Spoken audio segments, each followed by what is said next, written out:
এই সমস্ত এই তোমার যে ক্ষমতা এবং তোমার যে সাহস, তোমার ধৈর্য, তোমার ঈশ্বরের প্রতি সমর্পণ, তুমি তোমার সহ্য ক্ষমতা যেটা, তুমি যে তোমার লাইফে এত কিছু সাফার করার পরেও আবার তুমি সেই নিউ এনার্জিতে এন্টার করেছো এবং সাফল্যের পথে তুমি এগিয়ে গেছো।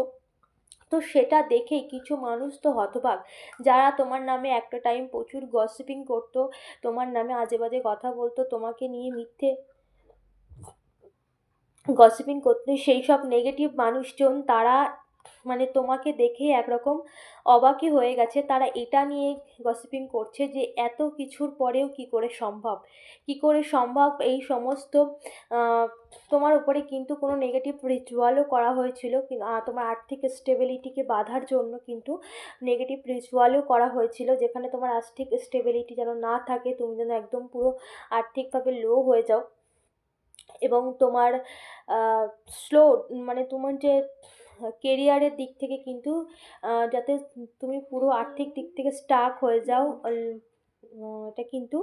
ব্ল্যাক রিচুয়ালের মাধ্যমেই করা হয়েছে, তোমার শত্রুই এটা করেছে। তো সেই সমস্ত কিছুকে